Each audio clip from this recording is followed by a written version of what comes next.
Aujourd'hui en France, les entreprises libérales comptent 850 000 professionnels libéraux et 1,8 million de salariés, ce qui représente plus de 2,6 millions d'actifs.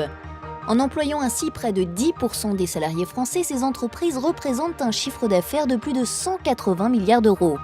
Ainsi, les professions libérales représentent un enjeu économique et social majeur pour la France. Toutefois, l'Union nationale des professions libérales, l'UNAPL, ne se repose pas sur ces chiffres et souhaite développer encore davantage le potentiel économique d'un secteur si dynamique. Rendre les professions libérales plus attractives passe par la sensibilisation de la population et des jeunes en particulier à leur existence. Faciliter l'entrée des jeunes dans la formation, en alternance ou en formation continue, favoriser toutes les écoles de formation qui dépendent des métiers des professions libérales de façon à ce que, en général d'ailleurs, vous le savez, dans ces centres de formation, il n'y a pas d'échec à la sortie. Plusieurs accords conclus entre l'UNAPL, le ministère de l'Éducation nationale et le ministère de l'Enseignement supérieur et de la Recherche et Pôle emploi traduisent ces engagements. Afin que les professions libérales développent encore leur potentiel économique, il faut à présent les concrétiser, d'où l'importance de la formation continue. Les professionnels libéraux doivent pouvoir bénéficier d'une formation continue, notamment aux étapes clés de leur carrière comme le congé maternité, l'absence prolongée pour cause de santé ou encore le changement de législation et lorsque le secteur d'activité connaît une évolution soudaine. La formation continue, c'est véritablement le nerf de la guerre pour nous. Tout professionnel libéral doit investir dans la composante essentielle qui est la formation continue, puisque c'est cette composante-là qui permet d'apporter de l'innovation aux clients, une excellence opérationnelle, de la valeur ajoutée, donc toujours au service des clients, et les clients des professions libérales sont aussi bien les entreprises que les particuliers. Et puis c'est également ce qui permet d'apporter pour les professions de santé qui sont spécifiques, une amélioration constante des soins.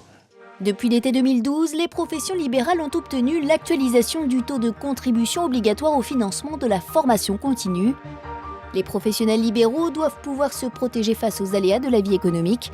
Pour eux, maîtriser leur fiscalité est fondamental afin d'avoir l'assurance de respecter les diverses obligations du secteur. Tout professionnel libéral qui s'installe doit penser à plusieurs choses. Déjà, le choix de son lieu d'installation.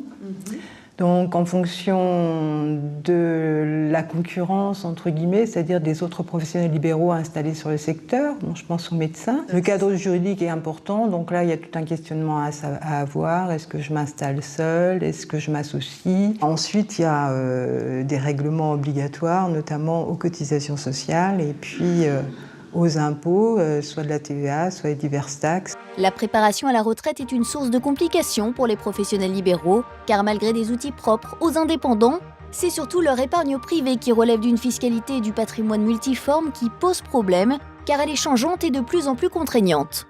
Ça fait partie de l'activité du professionnel libéral de programmer sa carrière et la façon dont il veut que son cabinet soit repris. Ces exemples d'obligations fiscales ou sociales constituent des étapes clés que le professionnel libéral doit savoir comprendre, assimiler mais aussi anticiper au cours de sa carrière. À chacune de ces étapes, il peut compter sur le soutien de l'UNAPL. L'UNAPL, les professions libérales, les métiers de la vie.